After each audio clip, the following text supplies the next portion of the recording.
Assalamualaikum. Waalaikumsalam. Silakan duduk, Bu. Saya bantu, Bu. Iya Bu, beberapa hari ini saya sering keputihan, terus merasa tidak nyaman di daerah kewangitan saya. Ibu kan mengalami keputihan ya. Apakah keputihan yang Ibu alami itu berbau atau sampai berwarna, misalkan warna ke kuning sampai kehijauan atau terasa gatal? Enggak Bu, enggak gatal, enggak berwarna, enggak berbau. Oh iya. Oh, Ibu sekarang udah kunjungan ulang ya.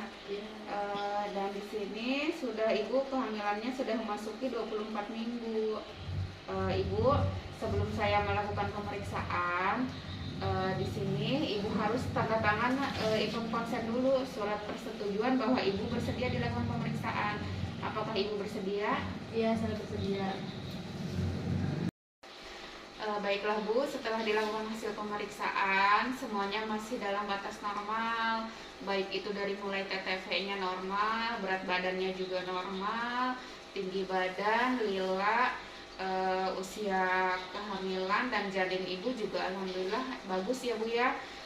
Baiklah, di sini saya akan mencoba menjelaskan mengenai keputihan. Keputihan itu cairan putih yang keluar dari liang senggama secara berlebihan tetapi bukan darah. Keputihan saat hamil itu Bu biasanya terjadi karena peningkatan hormon estrogen dari aliran darah ke vagina. Berdasarkan keluhan yang Ibu alami tadi, keputihan Ibu masih dalam kategori normal ya Bu ya. Keputihan itu kan dibagi menjadi dua, keputihan normal sama keputihan abnormal. Kalau keputihan normal itu tidak berbau, tidak berwarna, juga tidak gatal. Kalau misalkan keputihan abnormal itu dia ada rasa gatal Bu, ada bau juga dan ada warnanya. Kadang warnanya itu kuning atau sampai kehijauan, begitu Bu. Oh iya Bu, keputihan itu bahaya nggak sih buat saya sama bayi saya?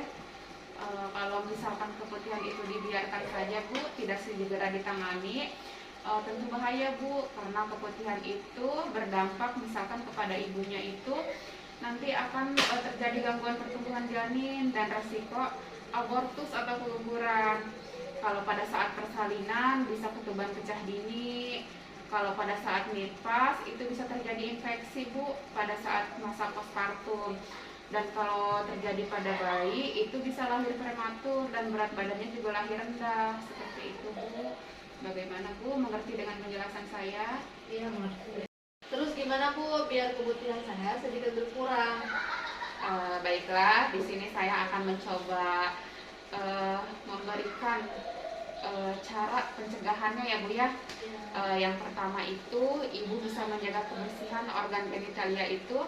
Jika dibersihkan itu posisinya dari depan ke belakang ya Bu ya. Cara membersihkannya itu dengan menggunakan air bersih ya. Yang kedua, usahakan jangan terlalu sering menggunakan sabun vagina ya. Jadi hanya dengan air bersih aja ya. Yang selanjutnya hindari menggunakan panty liner terlalu sering. Terus selanjutnya mengganti pakaian dalam secara teratur. Jadi sehari itu Ibu bisa 2 kali ganti celana dalamnya ya. Terus menghindari penggunaan celana yang ketat Bu. Jadi usahakan Ibu menggunakan celana yang longgar-longgar aja, celana hamil ya Bu ya. Ibu juga bisa menggunakan pakaian dalamnya itu dari bahan yang menyerap keringat Bu, seperti bahan katun gitu ya. Bu, setelah saya menjelaskan dari mulai awal sampai dengan akhir tadi, apakah Ibu mengerti dengan penjelasan saya? Mengerti. Apakah ada yang ditanyakan lagi Bu? Ya. Ibu, ini ada vitamin untuk Ibu, diminumnya sehari sekali ya. Ibu, nanti Ibu melakukan kunjungan ulang lagi setelah 1 bulan kemudian, yaitu pada tanggal 18 Desember. Gimana Ibu bersedia untuk melakukan kunjungan ulang? Bersedia. Ya. Silakan Bu. Makasih ya Bu Jidan. Ya. Hati-hati di jalan Bu. Ya.